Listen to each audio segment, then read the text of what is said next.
All right, welcome to another episode of the American Nightmare Podcast, episode 40, recorded July 22nd, 2021.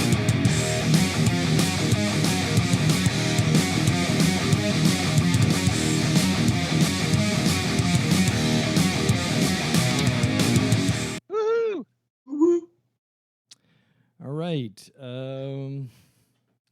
let's start off with some horror news. The reboot of Stephen King's Salem Lot What? is getting ready to kick off filming. This is recorded by a local newspaper in what town is this? It's up somewhere up north. What's the name of it? Local news.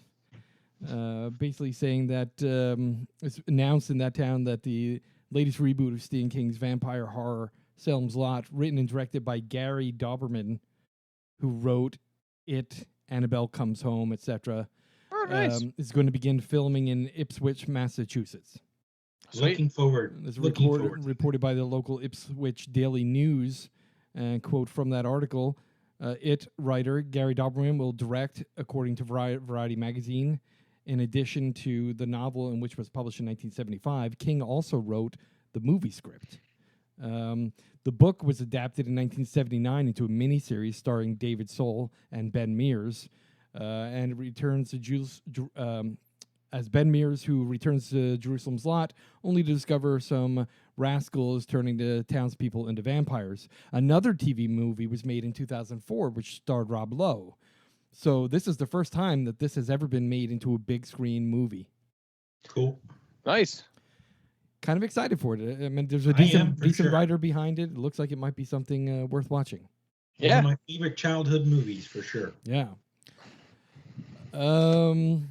The Pet Sematary prequel has some intriguing new story details, including Ooh. some character descriptions online.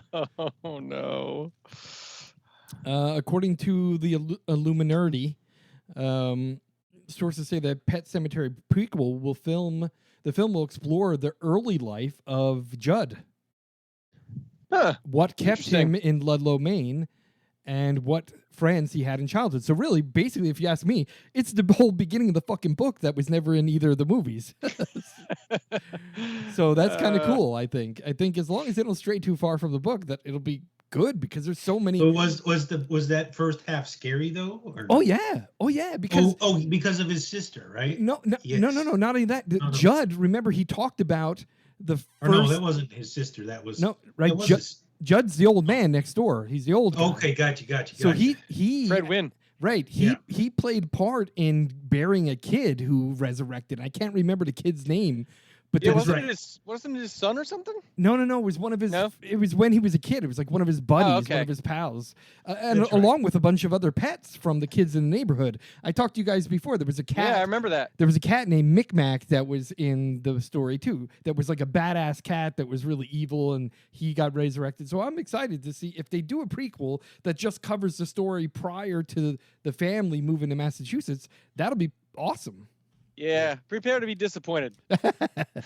It says it's let's see what it says here. It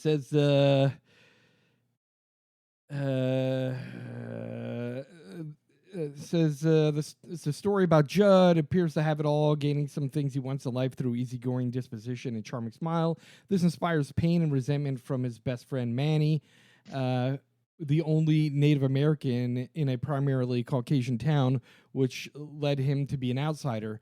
And there's a character named Timmy. Timmy's the kid that got buried. That's right. So Timmy, whose life was marred by tragedy and pain, the three boys were inseparable, and their friendship was destroyed in one terrible choice. Judd and his girlfriend Norma planned to leave Ludlow, Maine, and join the Peace Corps. Unfortunately, their past begins to creep up on them, and the fragile peace at Ludlow fractures. They discover unspeakable horrors, concealed secrets of Ludlow and its history, and everything that we thought we knew about Pet Sematary and its origins comes apart. And the terrifying events unfold. Judd and Manny must work together to fix their friendship and stop the evil tormenting their town. So I'm excited by that. Yeah, it sounds good. I guess if you go in with low expectations, you won't be disappointed. Yeah. Now let's see. This is going to be a series, right? So it's not. Is it a movie or a series? I thought it was a series. It doesn't say here. No, it's a film. It's going to be a film. So it's going to be available on some streaming service. I don't see which Netflix? one here. No, it's not Netflix. It might be. Shutter?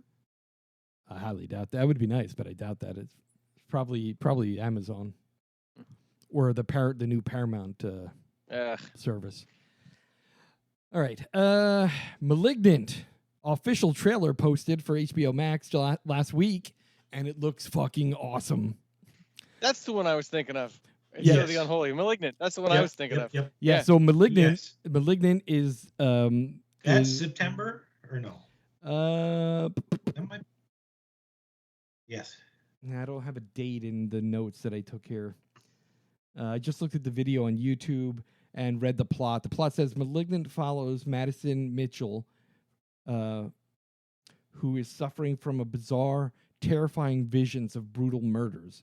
In order to stop the killer and save herself, Madison must first reckon with her own troubled past.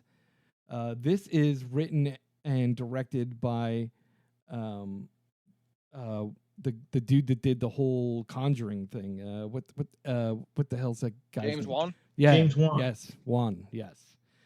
He put this one together. So James Wan, the master of horror as it is. Yeah. Yeah. The special effects look awesome. This is a more or less a another Insidious or Conjuring yeah, or it looks by the trailer it looks a lot like Insidious. Yeah. So I'm James Wan's awesome though. Yeah, he does some great work. So I'm excited for that. He did Dead Silence too, I think, didn't he? Like that's like one of my favorites. Oh, that was a good one. That's right. Yeah. That was a great movie. Yeah. With the puppets, right? Yeah. Yeah. That was creepy. Yep. Rob Zombie has been sharing more and more of the pre-production photos and videos from the Munsters. Dread Central reports and shows some of his feeds from Instagram, but I do follow him on Instagram, and he's been posting pictures, blueprints for Mockingbird Lane, the home. So they're getting ready to build the superficial the whole set for the house. He showed yesterday. He showed the nightgown for Lily, which is modeled exactly after the one she had in the TV show. So I'm really excited for it. I'm hoping that he does a good job with it. Like if the movie making jerk offs in the boardroom will stay off his back, I bet he could probably produce something really good. Yeah. Yes. Let's hope they do that. But yeah, they seldom do. Exactly. The upcoming Interview with the Vampire series has now a director. Variety is reporting that Alan Taylor has officially signed to direct the first 2 episodes of the upcoming 8-episode series, which will also join the Rice Clan as executive producer on the first season of the Gothic romance. Taylor earned an Emmy in his work with the final season of HBO's The Sopranos. So, pretty good director. Signed up for the first 2 episodes of the new Interview with the Vampire series. I'm excited for it. I really loved the Anne Rice series, the Vampire Chronicles. Very, very good. And when it came to movie adaptations, Interview with the Vampire wasn't a perfect adaptation, but I really loved it. And then the second movie, Queen of the Damned, was absolutely trash. Yep. Agreed. Duty. Halloween Kills trailer. Looks really good. The trailer fucking knocked my socks off. It looks brutal. It looks brutal. And it picks up exactly where the last movie left off, which is fucking amazing. Like, how many movies do that? Right. And the way it looks brutal. The way he killed those firemen. Oh, man. Yeah. I'm really looking forward to this. Yeah. As a side note, I read another article shortly after watching that trailer going, man, this looks great. But I just read another article where Jamie Lee Curtis is saying this is her final film being Laurie Strode. She's done with that character. Well, I mean... Do you think that you're going to kill her off in the movie, you think? I think so. I'll go out on a high note, right? Yeah. I mean, I was pleasantly surprised by the last one. I thought it was a good remake. Absolutely. And this looks really good. Absolutely, yeah.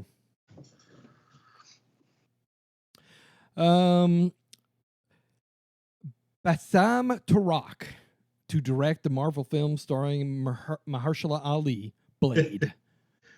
So Deadline reports that Blade now has a director lined up. I don't know if you guys know the story. We might have talked about it on a previous episode, but when Mahershala Ali said he wanted to be Blade, he literally had his publicist call Marvel. He went and had a meeting with them and basically said, I want to be Blade. Make me Blade. And Kevin said, yes. Kevin Feige said, yes, you are. And they didn't even have plans to make a movie Blade, but since he came into the office and said, make me Blade, they said, all right, we're going to make you Blade, and we're going to make that movie. Nice. So now they have a director. That means they're getting ready to kick this thing off. Is that director known for anything we would know? I don't know. I think he directed one other movie. This is going to be his second movie. Let's see what it says here. After a thorough search that involved a number of months, meetings with a slew of different talent, Marvel's new Blade movie has found its director. While a deal is not yet done, sources tell Deadline that Bassam Tarak, best known for directing the Riz Ahmed film Mogul Mowgli. I haven't seen that one. Is in talks to helm the new adaptation of the popular comic with Mahershala Ali set to play the iconic vampire hunter. I'm excited. Yeah, I mean, I liked the original, but I think hopefully they, with the new technologies and whatnot. Dude, I have no doubts it's going to be great. It's not going to be quite the rated R movie that Blade was, but I'm sure it'll be great. It's got potential. Yeah. Speaking of Marvel, has anybody seen the Black Widow? Yes. I've not. Good, worth watching? Loved it. Loved it. In fact, I'm going to go out on a limb and say this is probably my second favorite Marvel movie of all time. Wow. Wow. Because let me tell you, it reminded me so much of Winter Soldier, how it was just a straight up action flick. Just pure action, spy, espionage shit. It was really good. Yeah. It was kind of like Falcon and Winter Soldier. Like that series was kind of like that too. Fantastic. Like, yeah. It's very grounded in reality. There's not so much of the superhero crap. And when the scenes of the superhero stuff, perfect. It was just perfect. I loved it. Sweet. And if you haven't watched it, also Loki. My God, was that fucking amazing. Dude, and I like the finale. I mean, it's a nice jump off point for the next phase. Like, dude, that pretty much just sets it all up, right? Kang the Conqueror.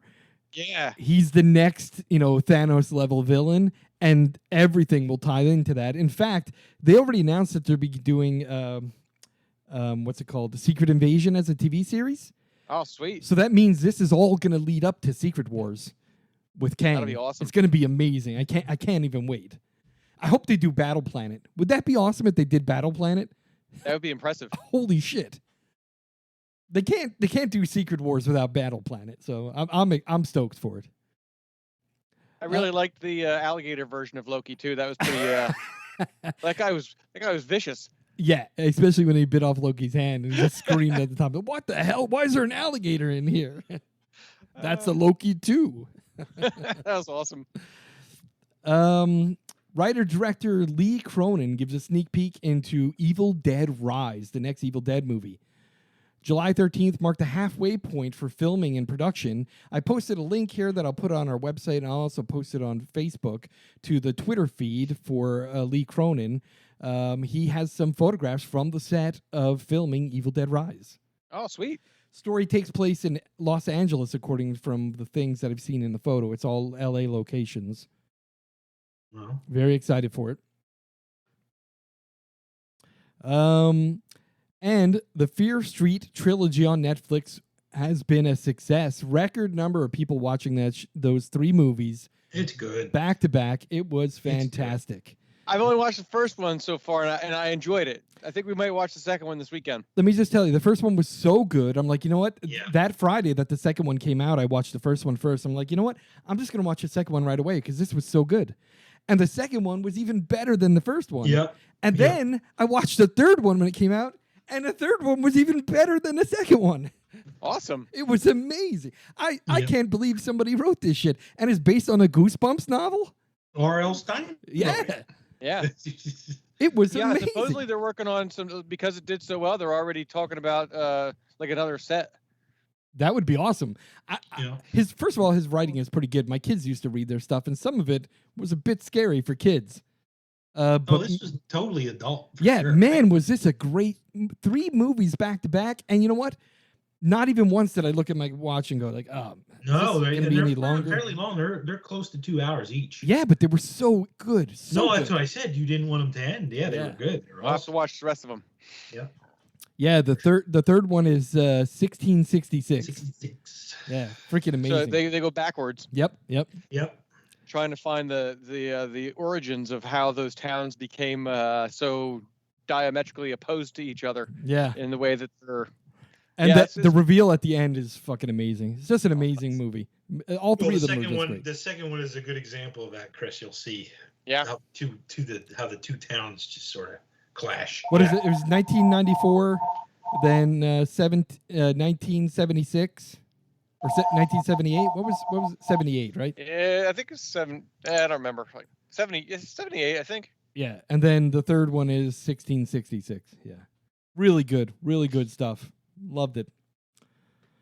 All right, I think that's all I got for news. Is there anything else you guys want to talk about news-wise? Yeah, I got 2 that I saw that they released a movie poster for Jordan Peele's movie that's coming out next year. Oh yeah, It's called Nope. Nope. Yep. Yeah, and it's the poster is like this big like rain cloud with like looks like a string of like a balloon like hanging from it, and that's the poster. Oh, look but it at comes that. out next July. Yeah, I see it. Well, when is Candyman coming out? I mean, I don't know. That got clobbered from COVID, and like we still don't have a release date on that, do we? I think the studios are trying to figure out like when to release stuff because they don't want to release certain things when other things, like. Yeah. It's kind of Says tentatively August 27th, 2021 for Candyman. What month? August 27th. August. So soon then. Yeah.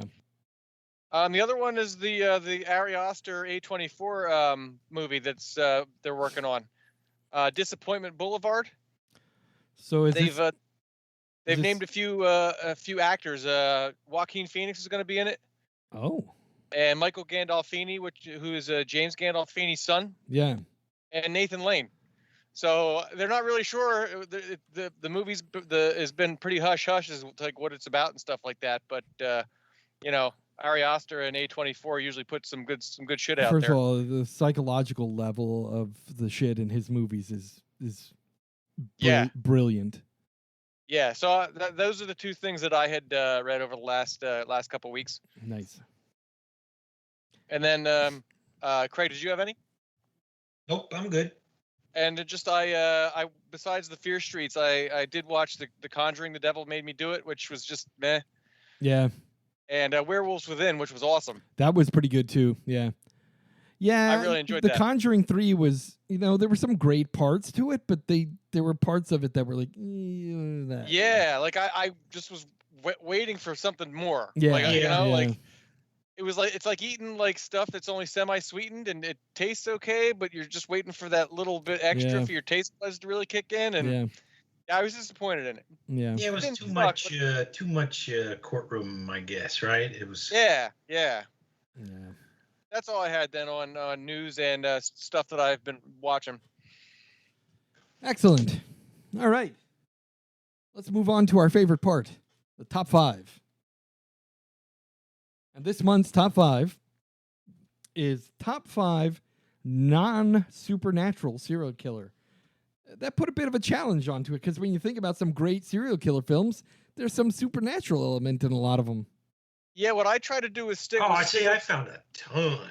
I was trying to stick with ones that like were either based off like true stories, or that way there was no way that I was like delving off into All right, this month it is Craig, Chris, Sal. So Craig, you get to kick off with your top 5. All right. Yeah, like I said, this was pretty easy for me. There's a ton of movies, and some were based. And my list is some. Well, actually, there's quite a few based on some real stuff, and it's about half and half. Anyhow, my number 5 was Billy and Stu from Scream. Oh yeah, okay. Oh, we're just doing the movies. Just the movie, so Scream. Okay, all right. Oh, Scream. Okay. Yeah. But yeah, I'm giving names in the movies too. Gotcha. I'm going to do both. At first, I was like, I don't know if I know that movie, and then you said from Scream. I was like, oh, okay, I see what he's doing. I can call him a ghoul, whatever. Yeah. But Ghostface. no. Billy and Stu from the movie Scream. I'm going to do both. I'm going to give you the name and the All movie. right, that's cool and all. Going beyond the Call of Duty. Number 4, I had Esther Coleman, and that was from the movie Orphan. Oh, that was a good movie. Yes. Yeah, that one, I don't know, just for some reason it was like, it really like bothered me. Like she was like so, Yeah. I don't know. That was Guillermo del Toro, right? Yep. Yes. Yeah, he does a lot of creepy movies. Yeah. But it was a great character. Like I said, it was a great serial killer, I thought. You know, how she pretended to be young and she was actually, I forget how it was, but anyhow, she pulled it off. Number 3, I have Leatherface. Sort of based on a true story. From Texas Chainsaw Massacre. Yeah, okay. Number 2, the movie, well, it'd be Jack the Ripper from Hell is the movie. That was a good one. Johnny Depp. I mean, Jack the Ripper, they made lots of movies. But that was a good one. But when I was a kid, for some reason, Jack the Ripper, and it's still fascinating, like they never found out who Jack the Ripper was. Yeah. When I was a kid, I like that time period, you know what I mean? The alleys of London, and it was kind of just neat. Yeah, it was a good role for him, too. Sort of grabbed me when I, like I said, that whole atmosphere grabbed me when I was a kid, just the streets of London. And my number 1 was Norman Bates from Psycho. Nice. Psycho. Nice. Honorable mentions? Oh, yeah. I went with Jeremiah Sand from the movie Mandy. Ah. And little Fritz Honka from the Golden Glove. That dude knew how to party, didn't he? Oh. Yeah, he sure did. And that's based on a true story. Yeah, definitely Not to is. jump ahead, but did you guys watch the end of it? They showed some real footage. Yeah. Oh no, I didn't see that. You had to stay and watch it. They showed. We'll talk about it during our review. We'll talk about it during the review. But I made some notes about that because it really freaked me the fuck out. Yeah. All right, that's a good I list. was gonna put him in my top 5, but I was like, yeah. Yeah. Is that all in? Yep. That's Good it. list. Good list. Yeah. Good list. All right, so my top 5. Number 5, American Psycho. Nice. And actually that is based off of like a true story. Yeah. And I can't remember what the name of the guy is that it's based Patrick off. Bateman, I think, was his. Patrick His Bateman? name. Yeah, was his name in the movie. Yeah, but I think it's the book that it's written off of was based off of an actual serial killer, and I can't. I did remember. have that written down as another honorable mention, by the way, on the backside. Okay. All right. Number 4, Henry, Portrait of a Serial Killer. Okay. And, nice. And our choice for this month reminded me a lot of this movie, I thought. And we'll talk about that then. But that's funny. That's that actor from Merle. Yeah, Merle from Yeah. Michael Rooker, I think, or something like that. His name wasn't is, he right? Days of Thunder too? He was like a NASCAR driver in that Tom Cruise movie too. I think so. Yeah. Who? So the other weird thing about this is it's based off of Henry Lee Lucas. And apparently, like, most of the murders that he confessed to committing, he didn't commit. Yeah. Like, he could confess to like hundreds and hundreds of murders, and he only committed like 3 or 4 of them. Nice. But they were more than willing to, like, pin them all on this dude. But that was that was interesting. That was like a B movie, like independent, like way back when, and a lot of people didn't know about that movie. But well, yeah, but it was. I think one of the reasons was because it was so so real and so like visceral. Like, it turned a lot of people off. I think it got a bad rap back then because of that. It like sort of had a cult following then too. After like yeah. Number 3 for me is 7. Okay. Kevin Spacey character. Yeah. I forget what the hell his name was in the movie. I didn't write down the names of my killers, but that's one of those ones that like always stuck with me, and I just like the creativity of how he went about picking his victims, And he didn't. For sure. He didn't like kill them per se. He just let their own vices kill them, which was pretty neat. Yeah. Number 2, Silence of the Lambs. Yeah. Hannibal Lecter, obviously, right? And Buffalo Bob or no Buffalo Yeah, Bill. Buffalo Bill. Buffalo Bob, Bill. what was it? Buffalo. Yeah. Yep. And my number one is Psycho. Nice. Okay. Yeah. Several honorable mentions for me. The Golden Glove. Who's Watching Oliver? Oh, Which also kind of reminded me of that movie reminded me of yeah. with the exception of Mom. Well, yeah, yeah, it's true. There was no mom. The Hitcher, which when I first saw that, I thought that was like such a brutal movie, and actually the remake of it wasn't terrible either. I never saw the remake. No, no. The remake came out I think in the mid 2000s. Yeah, I remember, but I didn't watch it. Just as brutal, I thought. And then the last one I have is Extremely Wicked, Shockingly Evil, and Vile, which was the Netflix one about Ted Bundy. Oh yeah, that starred Zac Efron. Okay. I thought. I didn't watch that one. Zac Efron did a great Ted Bundy. Nice. And that's my list of. Very good, great list. All right. Yep. Thanks. All right, my number 5, American Psycho, which is why I laughed when you did yours, because I'm like, holy shit, that's what I had my number 5. Yeah, we didn't talk about this at all. Yeah, my number 4, The Last House on the Left. Oh yeah, which is on so many of my freaking lists because it's such a fucking stellar movie. The original, that is. Yeah. My number 3 is 7. That is bizarre. Yeah, which is funny because 7, that was one of those movies that number 1 was gory as fuck, shocking as fuck at the end, and just left a major impression on you. I remember leaving the theater going, "What the fuck? What's in the box? Yeah, what's in the box?" And it had a great cast. Yep. You know, it was just well written. I mean, it was a great movie. Yeah, it was very good. Yeah. My number 2, Texas Chainsaw Massacre. Nice. And my number 1, House of 1,000 Corpses. Oh boy. You know, I was going to add that. Anybody specifically, or just the family? The whole family, man, because they're all brutal as fuck. All brutal as fuck. I mean, I think Otis is probably the most brutal out of them, but Baby is pretty up there too, because I think Otis is a bit more controlled than Baby is. She's wild and crazy and just fucking off the rails. Yep. Yeah, that was a crazy movie. And I got a couple honorable mentions. My number 1 is The Guest. I don't know if you guys saw that one. It was 2014. It was a really good one, but that was one of my honorable mentions. I don't think I saw that one. Yeah, it's like a thing where a son is off to war and he dies, and one of his war buddies comes home and greets the parents and says, "Oh, I'm coming to, tell you I spoke to your son. He wanted me to let you know before he died that he loved you guys, cared about you, whatever." And then he starts randomly killing people while staying with them, pretending to be a friend when he wasn't even a friend of the guy. They weren't even friends. Oh, really? It was very fucked up. It's a very fucked up story. Pretty good. Good guess, huh? Yeah. My number 2 was The Clove Hitch Killer, which I just watched that one not too long ago, and that one kind of was really fucking wild. Yeah. That's Dylan McDermott, right? Yeah.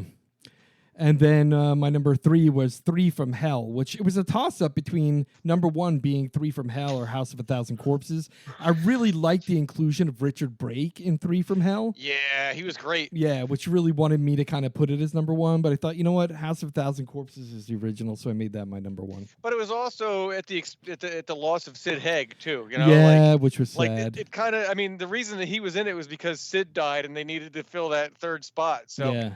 It was great. I mean, I loved it, but it was kind of depressing that Sid Haig wasn't around for it. Yeah, because Captain Spaulding was awesome. Stellar. Yeah. So there you go. All right, that was another successful top 5. All right. A lot of matches. Yeah, very much so.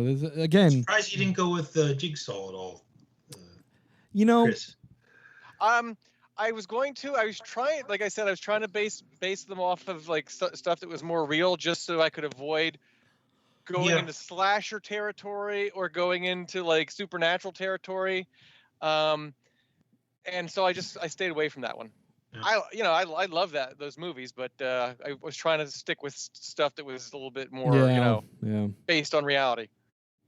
Yeah. Like this one we're about to talk about. Yep. which was a suggestion by a listener and a friend of mine. He told me that he had watched it and it was just a brutal movie that he thought we should check it out. So we could say that this is our first like actual like movie that was recommended to us by a listener. Okay, well, thank your friend. Yeah. Yeah. So let's talk a little bit about the movie of the month, The Golden Glove. Now, The Golden Glove, let's give it a little bit of history. Before we go into discussing the movie, let's give a little bit of information about this. 2018? Right? Is that when it was? 2019, I think. 2019, yep, 2019. Yeah. And it has 54% from the reviewers on Rotten Tomatoes and a 79% from the audience.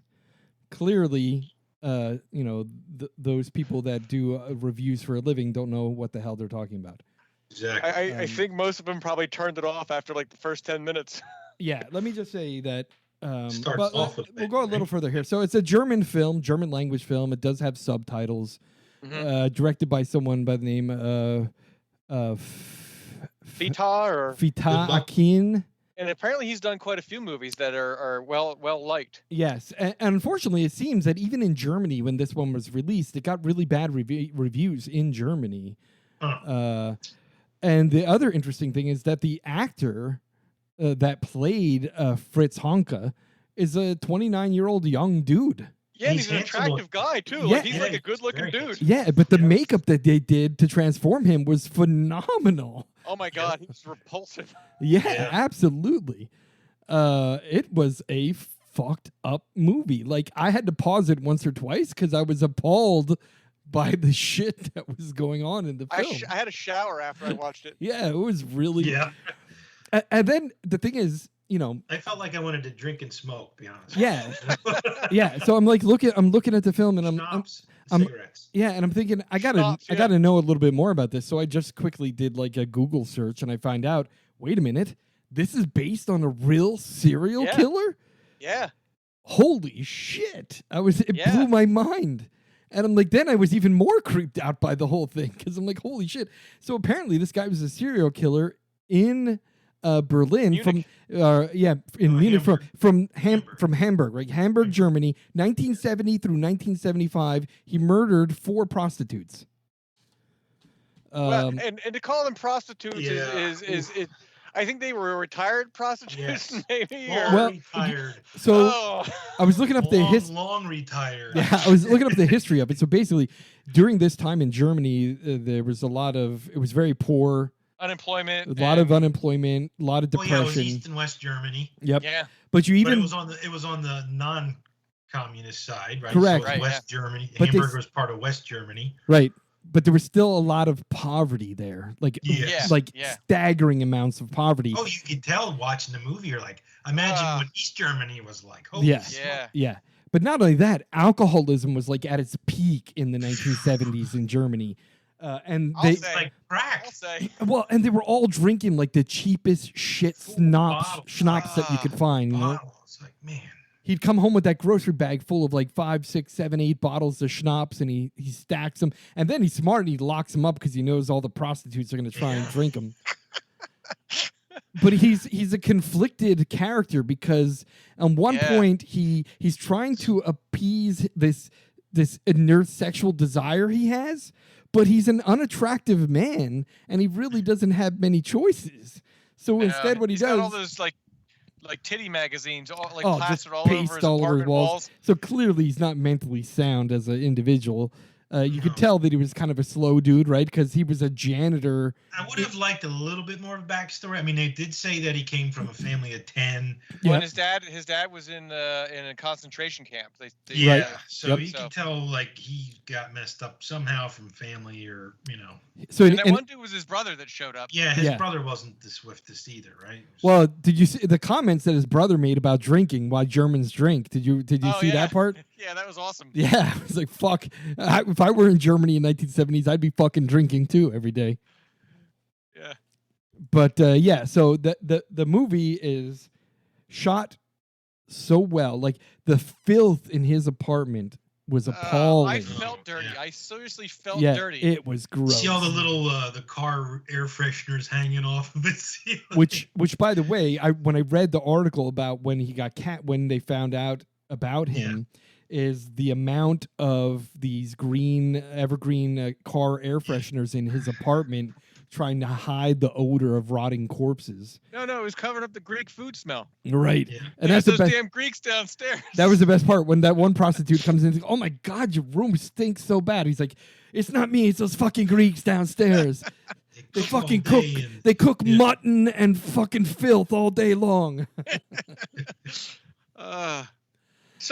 So it even starts out like they just like throw you right in the deep end. Yeah. Like you're trying to like there's just like this fat like legs with the pantyhose like half hanging off on the bed, and you see him all of a sudden just like climb on it with it like a trash bag, and he's like you can see the sweat building on his back as he's trying to cram this bag into this body into a bag. Well, not only that, he was using those rubber straps to try and tie up her legs first. Oh, yeah. I was like, what the fuck is he doing? I'm like, oh my God, he's already disposing of a body? This is the opening scene of the movie? Holy crap, it just started. And so then he can't fit her in the bag right. So then it just like goes from there to, and you said, it was shot so well that, but the sound was so good that you knew what he was doing with the. Yeah. I was like, oh man. Well, he's trying to get her out of there, and he's like, you know what? Fuck this. I'm just gonna cut her up. Yeah. But that's the thing I didn't understand. He took most of the pieces, and threw them in that alley or whatever. That like a trash pile that was outside. Yeah. It kept some of them and shoved them in the crawl space. Right. I'm like, well, if you took the time to like chuck those, he wasn't the smartest, and no, but like he should have been caught like a half hour into the movie. He should have been caught by the cops. Oh yeah, because like the stench. But everybody in his building complained about the stench. So that's one of the interesting things that I read about is that during the time of him performing these murders in the 1970s, multiple people in that apartment building complained about the odor coming from his apartment, and the police. Like two or three of the women skedaddled out of the apartment too. Yeah, the police he like punched her in the face, and like she didn't say nothing. She goes running. Or that first lady that was his mate for a while. She just like up and left. Yeah. Why wouldn't she like call the cop? Like, this guy's fucked up. Well, I mean, but look at a lot of those women that he brought there. They were all like just pretty much at their last like lot in life too. Like they, Yeah. Like she was just there because she had a roof over her head and he was giving her booze. Right. Yep. Right. Yeah. And that's the thing is, so I'm reading the article and it turns out the police just were like, first of all, in the neighborhood he lived in was mostly slums. So the police were like, yeah, he's fucking dirty. He doesn't clean. That's why he stinks. We're not going to check out his apartment. We don't give a fuck. And multiple people complained about him throughout that 5-year period where he was killing people. And every single time that someone went to the police, they were like, you live in a fucking slum. Like, move somewhere else if you don't like the stink of it. Yeah, I mean, it's true. Like, it was, and I think that like the location of it made the story because no one was gonna miss those people. No one noticed him, like taking them in there and then never leaving. It was a good setup for what he did. And the only thing I didn't like about the film was the placement of that teenage boy and the girl. Now, yeah, that was weird. Yeah, I understand the side story there is that girl is somebody he was eyeing up, right? Somebody that he was fantasizing about when he was committing his murders, or fantasizing about when he was having sex with those old, disgusting prostitutes. Like, some of them were just fucking gross. Like that one girl that beat the shit out of him. I don't know if you saw. And then she rubbed the mustard on his dick. So she goes into she gets done getting fucked by him. She's all bloody because he beat her because she was making fun of him because he couldn't get it up. So then he's like passed out in the bed. She goes into the kitchen, grabs a sausage, dips it in the mustard, starts eating it, and goes, you know what, fuck this. She sticks her hand in there. I'm thinking, what is she going to do? She takes the mustard and rubs it on his dick, and he gets up screaming that, like, obviously, spicy, right? I'm sure it was like horseradish mustard. But but then she just stayed there and like sat down and laughed at him. I'm like, she probably should have left. Yeah, she probably took the should've left money. after doing that. No, she took the money, all of his money. Oh yeah, I she was took the money. She opened up the booze cabinet, cracked open a bottle of his booze. it's like, Meanwhile, Yeah. you know, he's washing his dick frantically, trying to And fucking. then she kicks him in the nuts too. Oh, yeah, but then when he gets up, that's when he goes nuts and fucking kills Well, her. yeah. But I'll tell you, the thing about it is, the other thing is, so I was a little bit thrown off by the teenage boy and the teenage girl. I Yeah, that didn't understand make the a lot of idea sense. that he fantasized about this girl in his neighborhood, but that inclusion of that teenage boy, like, I didn't understand. I didn't understand the part where that former Nazi general pissed on the kid's back, which Yeah. was so fucking weird. Yeah. And then he just went and hid in the shitter and wouldn't come out. Yeah, it was fucking weird. Like that part Yeah, that didn't. didn't remember he made her mother fill out that paper and sign it, and that he was Yeah. so maybe We where have that a contract. We have a contract. yeah, so maybe that's where that came from. Like in real life, they probably found this and said, who is this? Oh, And maybe. Maybe. And then they found out it was this teenage girl, Rosie, and then she might have put input into it and said, I was, friends with this boy, Yeah. and I don't, because she could have got wet. Like if it wasn't for that fire, she would have Well, got yeah. back, right? Yeah. Yeah. True. That was he what was- I thought was really cool. Well, I'm spoiling it, but Yeah. it was really cool.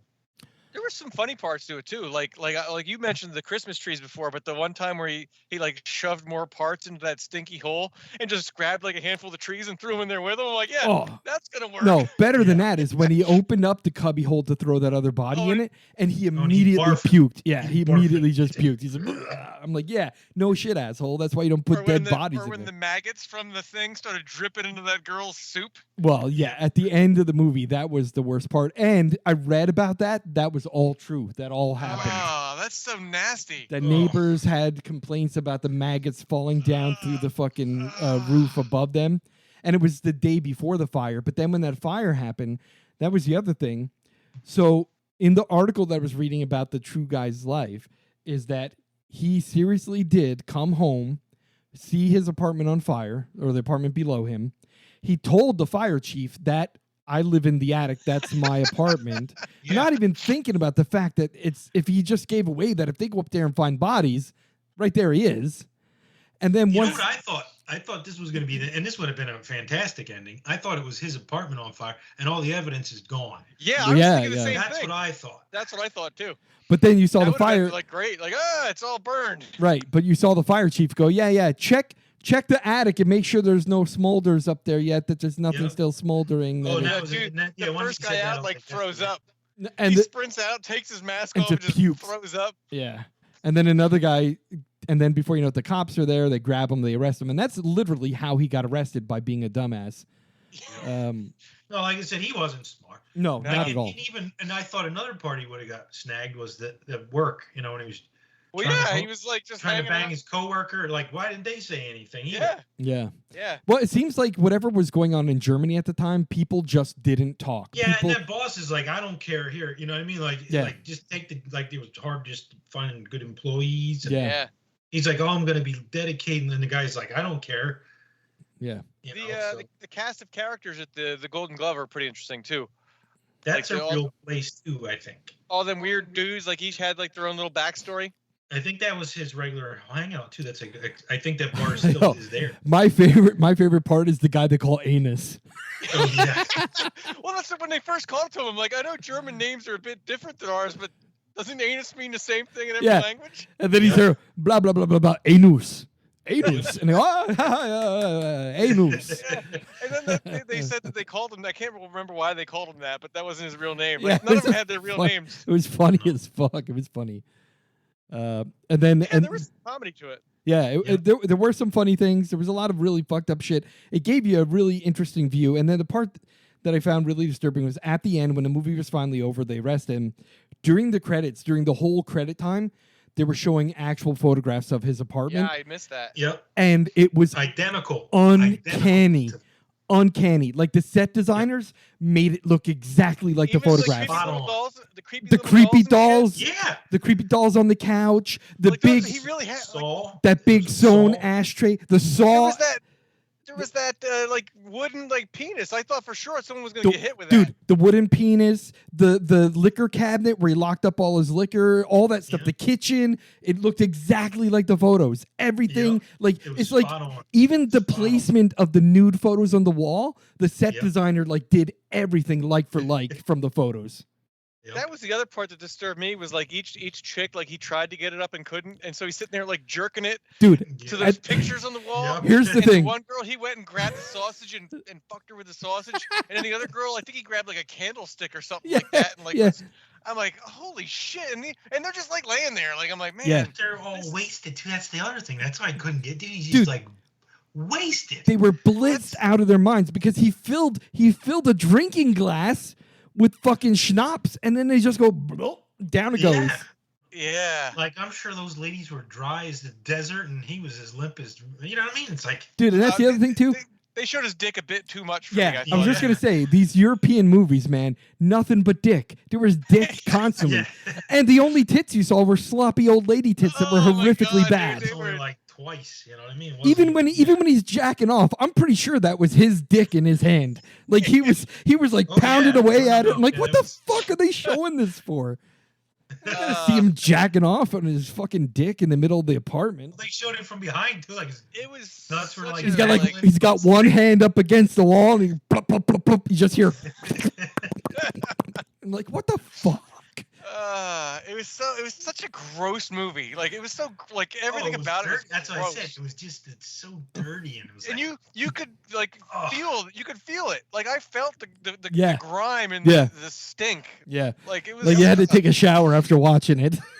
Yeah, I really did. I really like felt like I needed to like cleanse myself after watching it. Like, and I feel weird that I liked it. Like I'm like, I feel weird that I liked this movie. Like, Well, let me say, so that with all that in mind, right? It was a good movie. it's not Yeah. for everybody though. It's No, not for everybody. it's definitely not. But I'll tell you, it was good. Yep. I thought the director and the writer, whoever put this together, basically they translated a book to a screenplay. So this was a book written about this serial killer right. that they turned into a screenplay and into a movie. And as far as I'm concerned, they achieved what they probably set out to do, which is this guy was fucked up, and here's a fucked up view of a very fucked up dude. And they made you feel gross. Like you lived it. Yeah, like that poverty he was in, like you felt you were there. Like in that fucking gross apartment despair. of his.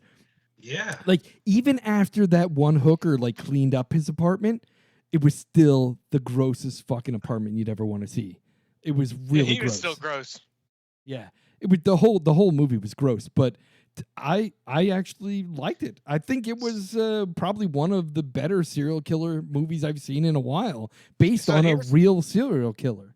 Here's how I described it to my friend when he asked me about it. I said it's like if Henry Portrait of a Serial Killer raped Who's Watching Oliver, and they had a filthy offspring that was this movie. That's what this movie was. Yeah, And yeah. I mean, think about it too. It was subtitled, and Yeah. you could still watch it, you know, and catch all the scenery and still read it at the same time. You know, it didn't like Yeah, move fast. yeah, I Yeah. didn't have any problems. Like there was a couple times where I was trying to pay attention to what was going on, and I had a quick read, but Yep. it didn't move quick enough that you had to do that often. And I enjoyed that about it too. It's like you could read, and because Yeah. a movie like that, like you said, you're looking around everywhere trying to. And I read that the subtitles were interpreted very well. Like it went along with the Yeah. dialogue pretty Yep. specifically. Sometimes they get lost in translation, but this one did pretty well apparently. And the other thing I'll say too is if you look up all of the women that played the prostitutes, like even that one that was the house dresser, you know, the cleaner, she was pretty fucking wrecked. Like her hair was so greasy. Oh Like, yeah. I'm pretty sure her hair wasn't brown. It was just brown from grease. If you look at the photos of these people in real life, they're actually very attractive people. Yeah, the actor. Yeah, these actresses were, and so that tells me they just pulled off like the fucking role of a Yeah. lifetime. Like they transformed into somebody else, and it was good. Like Yeah, for I sure. was thoroughly surprised to see some of these actors and actresses, outside of their makeup, what they look like on their IMDb. Pretty amazing. Because they were all gross in the movie. Yeah. All of them. Yeah. Yeah. But they were in real life, they're all fairly attractive people that look normal. Did not look normal at all. Like, especially when he would like hunch over all the time. Like, even after he was done like dragging the bodies into the cubby holes, which, by the way, the other thing during the credits is they showed the police drawing of his apartment and where each of the bodies was found when they discovered the 4 bodies. Or it's 3 bodies and parts of one, which was his first murder. There was only a leg and a torso. Yeah. Yeah, because that's what they said about the body parts that they found out in that yard. Like, we're missing a torso and a leg. Yeah, yeah. So those were found in like the side cubby. Then there was another cubby by the kitchen where they found the second woman, her full body. And then there was one around the corner of that first cubby where he stuck the other body. So it was like fucking gross. But they showed the murder weapons on the police photo of the murder weapons. Oh yeah, and they were talking about the weather. They're like, it's 100 degrees outside. Yeah. Oh, it's good. You know what I mean? It's like, oh. That one lady that he bounced her face off the table a couple times, like that one, like I kind of like. Yeah, you felt that, and then you got bloody every time. Because up until that point, they had kind of like tiptoed around the murders, like you heard them, or like that one. He just like wham, wham. I was like, oh. Or actually, when he punched that one lady's like false teeth out and they broke on the floor. Yeah. Oh my god. He's like, that was a pretty good shot too. Like I was like, damn. Yeah. Well, she left, right? That's what I'm saying. That's like one of those ladies that left. Yeah. Yeah, she left in the bar because he saw. She went with the nun or something like that. Yeah. Right? That nun came up to her and sold her on Jesus, and she's like, "Well, it's either Jesus or this guy who like she said would give you hot food and a nice clean place to live, and that. Yeah. And like we said, for the back then, the conditions they were living in, that was like heaven. Well, and that's that girl that you were talking about that was banging her head off the table to kill her.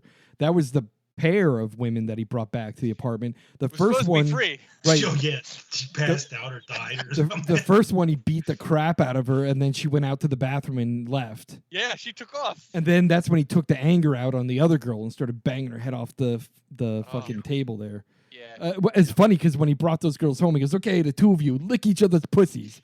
Yeah. And then the girl goes, "Fuck you! You can go lick a pussy." Yeah, it's not for everybody. This movie, she's like, "I'm not doing that." He's like, "Yes, you are." Yeah. So I'm gonna say, I'm gonna recommend that our listeners, if you're okay with some of that really over the top shit, I definitely wouldn't. Subtitled, that's hard for some people too, but yeah, I definitely wouldn't. Like, I did not watch this with my daughter, and I told her after she asked me how was it, I go, don't watch it. Yeah. I said it's not something you're gonna want to watch. I said, but it was a good movie. Like, the person who directed it did a fantastic job. I'm not sure. Was good. Yeah, I'm not sure who wrote it, but they did a fantastic job. And the actor, turns out, 29-year-old dude who's pretty decent looking. The makeup that they did on the guy was amazing. I thought it was a great movie. So anybody that listens to our podcast, I think if you're okay with some over the top gore and some really violent scenes, and you don't mind reading subtitles, as a foreign film, this is a great horror film. It's a great serial killer film based on a true story. And like I said, the set designers, when I looked at those photos at the end, I'm like, holy shit, they made his room look exactly like the crime photos. Unbelievable. Even the dolls that he had on that bench, like all that shit was in the crime photos. I don't know how they did it, but they spent a lot of time making that apartment look exactly like his real apartment. Even the way that the roof sloped and all the position of where it was in the attic, just perfect. Yeah. And I got to imagine they actually built a set to replicate that apartment. Anyway, I'm going to say definitely worth watching. Personally, I say out of 5 stars, 3.5. I'm going to give it a 4. Yeah, I'm going to give it a 4 as well. All right. We will give it, the American Nightmare Podcast, a 4 out of 5 star rating. If you're a listener of our podcast and then you enjoy serial killer films, this one's based on a real life serial killer, and it's definitely worth watching if you don't mind reading the subtitles. Awesome. All right. Just a couple things before we stop for the night. Let me get my notes real quick. Thank you, everyone, again for listening to American Nightmare Podcast. We really appreciate it. Our numbers are very steady. We got about 200 listeners every month now. So yesterday, Nice. or Thanks, everybody. just a few days ago, I published last month's episode. I apologize for the lateness, but I'm having a hard time with the audio production quality on this stuff. My voice is We're gonna always work on that. crappy. We're going to come up with a solution soon. But I see that as soon as I publish it, within the first hour, we get about 75 downloads. And by the end of the night, we had over 200 downloads. So that means there's a lot of people subscribed, getting them as I publish them. Thank you, everyone, again, for listening to us. We really appreciate it. In addition, I'd like to mention that we have a sponsor, which is not a real sponsor, but basically it's my business. I have a new business that I have up on Etsy. I print 3D printings that I sell on Etsy. The name of the site is Etsy/shop/Dark Foundation. Check out the site if you're into. I'm going to be publishing. I'm getting licenses from different artists in order to print their artwork and sell it. I'm negotiating right now with someone who makes horror icons: Freddy Krueger, nice. Jason, Michael Myers. He's got some really great sculpts. I'm going to be Art the Clown? selling some of those. No, he doesn't have that one, unfortunately, but he has some of the others, and maybe we can talk him into doing some other ones because he does commission work too. But I have X-Men stuff up there. Right now I got some Slavic mythology like Baba Yaga and a couple other characters, but I'm going to put mostly horror-related or sci-fi related stuff up there. So if you're interested in that stuff, check it out. In addition, I'd also like to say once again, if you have suggestions for future podcasts, movie reviews, or just general feedback, email us at feedback@the-American-Nightmare.com. And you can also visit us at the website, the-American-Nightmare.com, or on Facebook. And until next month, thank you for listening. Peace out. Thank you.